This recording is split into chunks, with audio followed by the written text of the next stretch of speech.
చూద్దాం. బీఆర్ఎస్ అధినేత మాజీ సీఎం కేసీఆర్ అధ్యక్షతన తెలంగాణ భవన్లో బీఆర్ఎస్ ఎల్పీ రాష్ట్ర కార్యవర్గ సంయుక్త సమావేశం ప్రారంభమైంది. ఈ సమావేశానికి బీఆర్ఎస్ వర్కింగ్ ప్రెసిడెంట్ కేటీఆర్, మాజీ మంత్రి హరీష్ రావు, బీఆర్ఎస్ ఎంపీలు, ఎమ్మెల్సీలు, ఎమ్మెల్యేలు హాజరయ్యారు. ఈ సమావేశంలో ప్రాజెక్టుల అంశంలో ప్రభుత్వ తీరు, పార్టీ నిర్మాణం మీద చర్చిస్తారు. జల సాధన ఉద్యమ కార్యాచరణకు సంబంధించి గులాబీ శ్రేణులకు కేసీఆర్ దిశానిర్దేశం చేస్తారు.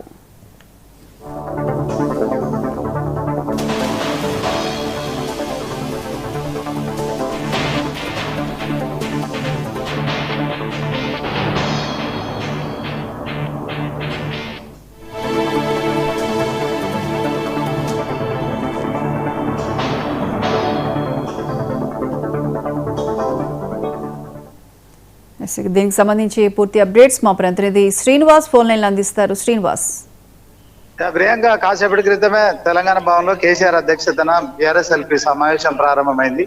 సో ఈ సమావేశానికి ఎమ్మెల్యేలు, ఎంపీలు, ఎమ్మెల్సీలతో సహా తాజా మాజీలంతా కూడా హాజరయ్యారు. సో మొత్తానికి తెలంగాణ భవన్ అంతా కూడా పూర్తిగా సందడిగా మారిందని చెప్పుకోవచ్చు. సో ఇప్పటికే కేసీఆర్ పావు గంట క్రితమే తెలంగాణ భవన్ చేరుకున్నారు. సో చేరుకోవడంతోనే ఆయన మీటింగ్ హాల్లో వెళ్ళారు. మీటింగ్ హాల్లో ఈ యొక్క కేసీఆర్ అధ్యక్షన మాత్రం ఈ సమావేశం ప్రారంభమైంది.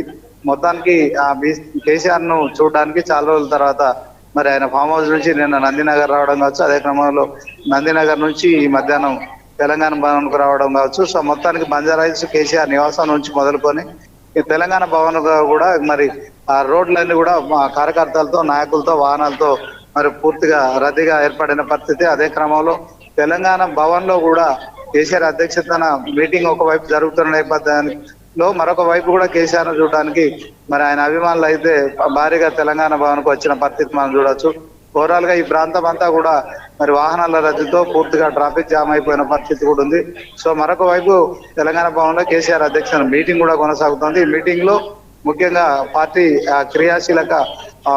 కీలక సమావేశం జరుగుతుంది. దీంట్లో ముఖ్యంగా ఎమ్మెల్యేలు, ఎమ్మెల్సీలు, ఎంపీలు అంతా కూడా పాల్గొంటున్నారు. సో ముఖ్యంగా రానున్న రోజుల్లో ఖచ్చితంగా తెలంగాణలో కాంగ్రెస్ ప్రభుత్వం 2 ఏళ్లుగా మరి వైఫల్యాల విషయంలో కావచ్చు, అదే క్రమంలో ముఖ్యంగా పాలమూరు రంగారెడ్డి జలాలకు సంబంధించిన అంశంలో 45 టీఎంసీలకు మాత్రమే కాంగ్రెస్ ప్రభుత్వం మరి అగ్రిమెంట్ చేసుకుంది. ఇదే క్రమంలో ఇక మరొకసారి తెలంగాణ రైతాంగాన్ని కావచ్చు, సాగునీటి కోసం కావచ్చు తీవ్ర ఇబ్బందులు ఏర్పడే పరిస్థితి ఉంది కనుక సో ప్రజలకు కానీ రైతులకు తాగునీటి విషయంలో మరొకసారి ఉద్యమం తీసుకునే దిశగా కూడా ఉద్యమం చేసే ఆలోచనతో కేసీఆర్ అయితే మరి ఇక పార్టీ శ్రేణుల్ని సమాయత్తం చేసే దిశగా సమావేశం కొనసాగుతోంది.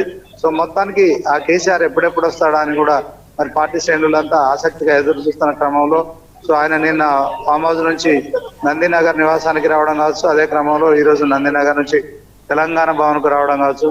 సో మొత్తానికి కేసీఆర్ మరి ఎలాంటి అంశాలు మరి పార్టీ శ్రేణులకు మరి చెప్పడం జరుగుతుంది. దాంట్లో మరి సమావేశం తర్వాత కూడా మీడియాతో కూడా కేసీఆర్ మాట్లాడతారని సమాచారం. ఈ నేపథ్యంలో కేసీఆర్ ఏం మాట్లాడతారు, అదే క్రమంలో పార్టీ శ్రేణులకు ఎలాంటి దిశానిర్దేశం చేశారనే అంశం కూడా తేలే అవకాశం ఉంది. ప్రియాంక.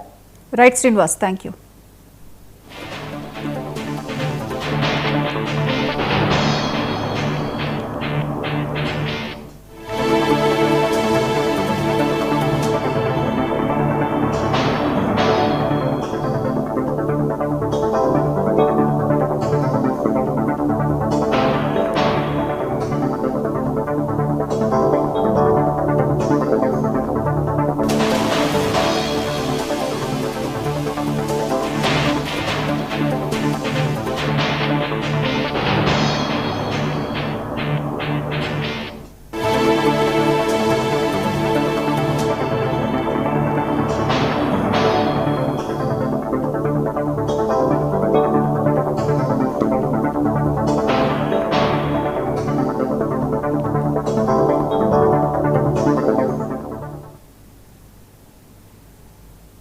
బీఆర్ఎస్ విస్తృత స్థాయి సమావేశంలో కేసీఆర్ కీలక వ్యాఖ్యలు చేశారు. తనను తిట్టడం, అవమానించడమే కాంగ్రెస్ ప్రభుత్వం విధానమని విమర్శించారు.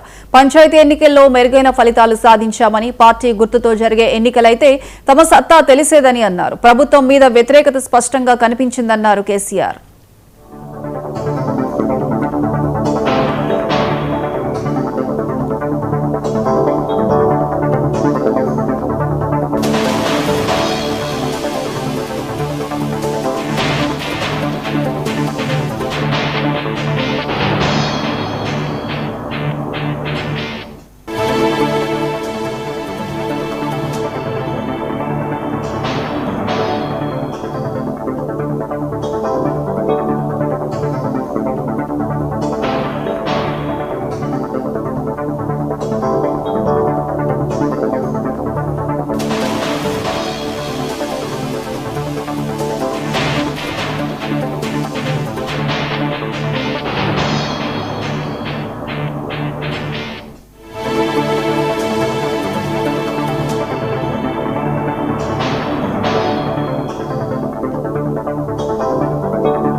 బీఆర్ఎస్ విస్తృత స్థాయి సమావేశంలో కేసీఆర్ కీలక వ్యాఖ్యలు చేశారు. తనను తిట్టడం, అవమానించడమే కాంగ్రెస్ ప్రభుత్వం విధానమని విమర్శించారు. పంచాయతీ ఎన్నికల్లో మెరుగైన ఫలితాలు సాధించామని, పార్టీ గుర్తుతో జరిగే ఎన్నికలైతే తమ సత్తా తెలిసేదని అన్నారు.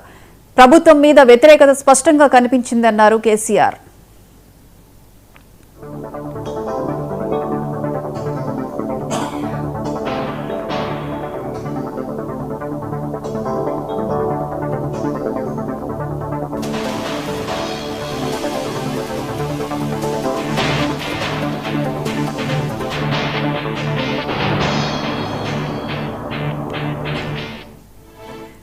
బీఆర్ఎస్ విస్తృత సమావేశంలో కేసీఆర్ కీలక వ్యాఖ్యలు చేశారు. ఇక తనను తిట్టడం, అవమానించడమే కాంగ్రెస్ ప్రభుత్వ విధానమని విమర్శించారు. ఇక దీనికి సంబంధించి పూర్తి అప్డేట్స్ మా ప్రతినిధి ములా శ్రీనివాస్ ఫోన్ లైన్ అందిస్తారు. శ్రీనివాస్.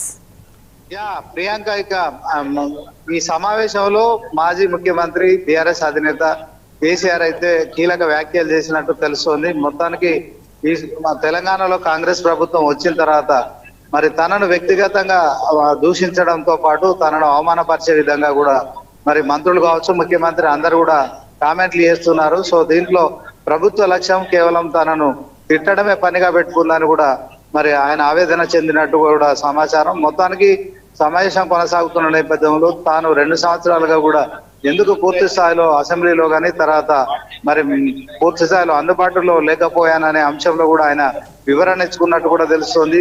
సో ఇక నుంచి తాను ఖచ్చితంగా మరి పూర్తి స్థాయిలో అందరికీ అందుబాటులోనే ఉంటాను. సో మొత్తానికి పార్టీని కూడా ప్రజల్లోకి తీసుకెళ్లాలి. సో ప్రభుత్వ వైఫల్యాలను కూడా ఎండగట్టాలి. సో మొత్తానికి కాంగ్రెస్ ప్రభుత్వం ఇచ్చిన 6 గ్యారెంటీల విషయంలో 100 రోజుల డెడ్ లైన్ పెట్టుకొని సో వాళ్ళు అన్ని పథకాలు అమలు చేయడంలో విఫలమయ్యారు. అదే క్రమంలో 420 హామీలు కూడా నెరవేర్చాలనే పరిస్థితి ఉంది కనుక మరి 100 రోజులు కాకుండా 200 రోజులు కాకుండా కనీసం 2 సంవత్సరాలు కూడా ఎదురు చూసినప్పటికీ కూడా మరి ప్రభుత్వం ఆ దిశగా అమలు చేయలేని పరిస్థితి. సో కాంగ్రెస్ ప్రజల్ని మోసం చేసి అధికారంలోకి వచ్చింది. సో అనేక హామీలను కూడా విస్మరించి మరి ఒకవైపు మరి పాలన చేస్తున్న క్రమంలో ఇంకా కొంత సమయం ఇవ్వాలి కనుక వాళ్ళకు 2 సంవత్సరాల సమయం కూడా ఇవ్వడం జరిగింది. అయినప్పటికీ కూడా వాళ్ళు ఆ పథకాలు అమలు చేసే విషయంలో కావచ్చు, ఇచ్చిన గ్యారెంటీలు అమలు చేసే విషయంలో దృష్టి సారించకుండా కేవలం ప్రతిపక్ష నాయకుడుగా ఉన్న తనను మాత్రమే టార్గెట్ చేస్తూ, తనను విమర్శిస్తూ, తనపై తిట్టుతూ మరి తనను ప్రతిరోజు కూడా మరి తెలంగాణ సీఎంతో పాటు రేవంత్ రెడ్డితో పాటు మంత్రులంతా కూడా మరి తనను మరి తిట్టడమే పనిగా పెట్టుకున్నారని కూడా ఆయన సంచలన కామెంట్ చేసినట్టు కూడా తెలుస్తోంది. ప్రియాంక. శ్రీనివాస్, అయితే పార్టీ గుర్తుతో జరిగే ఎన్నికలైతే సత్తా తెలిసేది అంటూ కూడా వ్యాఖ్యానించారు. అలాగే ప్రభుత్వ వ్యతిరేకత స్పష్టంగా కనిపిస్తోందంటూ వ్యాఖ్యానించారు. ఏ విధంగా చూడాలి? ఖచ్చితంగా మరి పార్టీ గుర్తులు లేకుండా జరిగిన పంచాయతీ ఎన్నికల్లో కూడా బీఆర్ఎస్ పార్టీ మరి 30% పైగా సీట్లు గెలుచుకోవడం కావచ్చు. ఇక పార్టీ రహిత గుర్తు రహిత ఎన్నికలు కనుక మరి 30% సత్తా చాటుకున్నాం. ఇక గుర్తుతో ఉన్న ఎన్నికల్లో ఖచ్చితంగా మనం సత్తా చాటుకునే వాళ్ళం. ఇదే క్రమంలో మరి ఖచ్చితంగా రానున్న జెడ్పీటీసీ, ఎంపీటీసీ ఎన్నికల్లో కావచ్చు, జిహెచ్ఎంసీ ఎన్నికల్లో కావచ్చు, మరి పార్టీ గుర్తులతో జరిగే ఎన్నికల్లో మనం ఖచ్చితంగా విజయం సాధిస్తున్నాం. సో దాంట్లో ప్రభుత్వానికి ఖచ్చితంగా మనం గట్టి పోటీ ఇవ్వబోతున్నామని కూడా చెప్పినట్టు తెలుస్తుంది. Priyanka. Right Srinivas, thank you.